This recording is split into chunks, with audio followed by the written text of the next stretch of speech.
It's my pleasure to introduce the 2007 winner of the GFA International Concert Artist Competition, Marcin Dylla.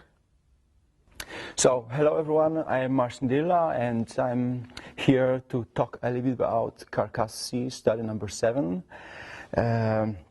Actually, it's a very, very charming, very virtuoso study that asks for a different kind of technique, but Carcassi just combine those techniques in such a charming way that even though you have only 16 notes, it's still very energetic, very moving, very exciting to play it. So we have a tremolo at the very beginning, we have some arpeggio, there are some left-hand slurs, some repetitions, and I just think it's beautiful to understand how different technique provokes different expression, or at least you can provoke the different expression, so it's not going to be played as a study, very metrical, very boring, let's say, but the technique will express different characters, different emotions. And I would like to talk a little bit about this.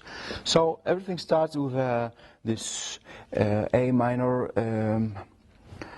tremolo bar, and for me, tremolo is a very lyrical technique. It's a technique that's with this technique you can really shape the phrase in a very poetical way and very vocal way. So I really appreciate if the players can play a little bit with agogi also. So the tempo is not always the same, but change during the playing the tremolo. So for example, you can play it just like this. Or, right? And of course this is just one bar and 4 measures, so it's difficult really to show the beauty of a cantabile possibilities on the guitar, but still, if you give a little flavor of it and then you combine it with another next bar, which is arpeggio and more metrical, then we have a nice dialogue, nice cooperation that is just very lyrical and very metrical. And then another one is, and the bar number 3, we have we have arpeggio, but with repeating notes in an upper voice and just the chromatic scale in a lower voice. So we have 3 bars and 3 different characters. At least you can imagine 3 different characters. So the problem with tremolo, of course, is to play it very smoothly. The very common mistake is that our fingers create a little gap between the thumb and the fingers, right? It sounds usually like this, and it's just created by our fingers and different directions they work. The thumb is going down, the fingers are going in other directions. So to understand that all 4 fingers are like playing in one team and should be in the same very smooth repeating rhythm, my suggestion is to start as exercise to start from A, then to play thumb and then MI. So something like this.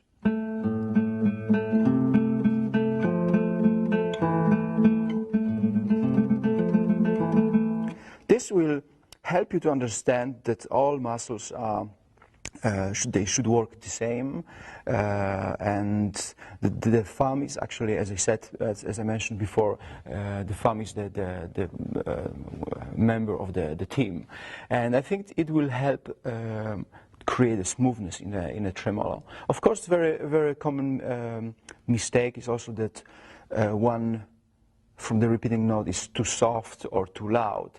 And probably all of you know this exercise with accents, so we can just decide to accent the second note from the tremolo. Right? Or the last one. And each time you exercise like this, just try to understand the independence try to understand independence in your tendons. So it's not like one gesture, but every finger has his own life, his own energy, and we are trying to keep it under control. So then arpeggio section. Here may happen the same, right? The thumb. So why not to practice its opposite? So instead of playing A, F, A, we start with F. D, D, D. So it breaks the very regular way of thinking and very schematical way of thinking, and provokes you to again to understand independence between the fingers. So, but the most important thing for me is that even if you practice such a study like this one, the technique is not the goal. There should be always an artistic expression at the end, and your goal should be to use the technique to create some excitements in the music. So imagine now I played without any imagination how it could be from artistic point of view, and I just play following the metrical rhythms. So it's gonna be like.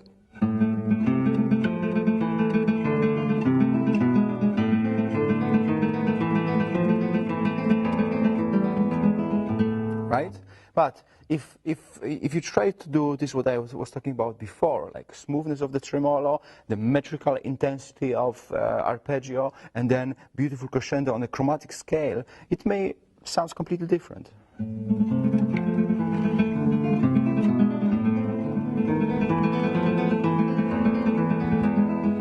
Right? And immediately there is a lot of space in the music, a lot of air, and nice phrasing, nice breathing. If we go to the second section, it's pretty much the same. There is this after C major here.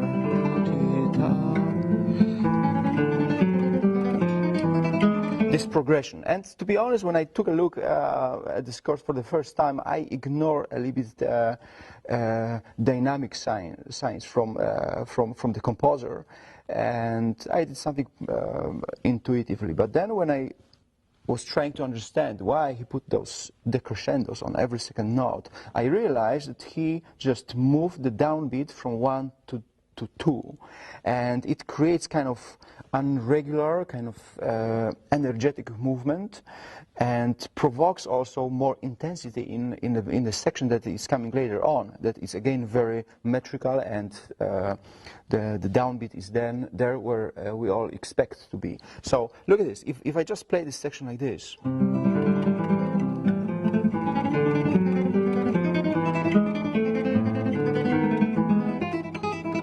This section is nothing new. It's again 1, 2, 3, 4. But if you are listening to this the way he wrote, it's gonna be like this. 2,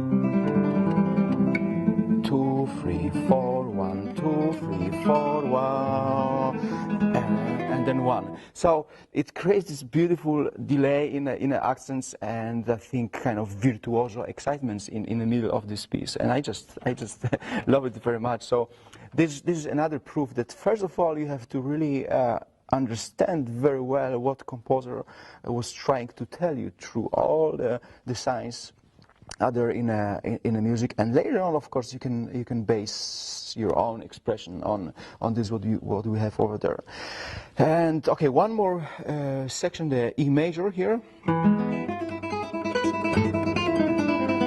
This is already very, very virtuoso, very impulsive, and it sounds so metrical, so impulsive, so energetic, also because we changed the downbeats in the section before. So here finally we have the downbeat, and sorry, it's much stronger because of this what happened before. Take a look in this at the beginning of the E major section. There is a pausa in a bass, and this is also very important here.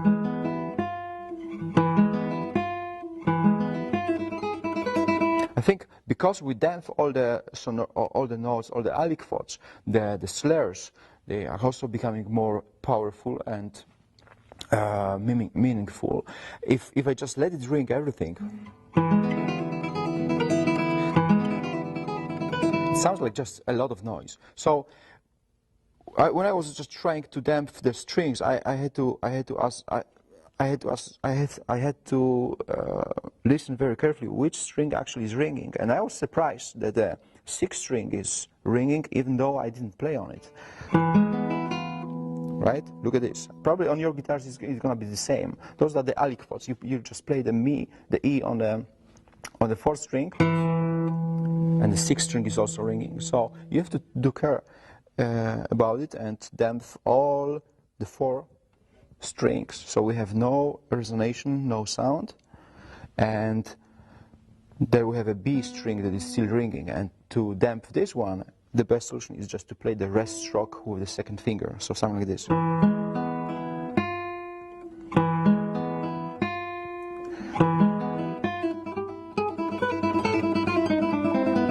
Right?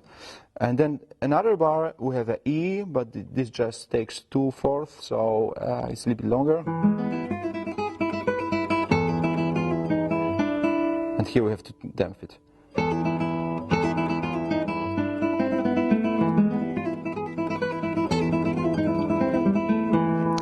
Yes, and that's pretty much. Okay, so you may be a little bit surprised why I'm talking about the music. I combine music together with a technique, but I think to really enjoy your practicing session, to really enjoy developing your technique, there must be always an artistic or a musical goal on your mind. And I believe that using the artistic imagination, you always can reach the goals much faster and with much more joy, rather than just coaching your fingers. Okay, so enjoy study number 7 by Carcassi. Thank you.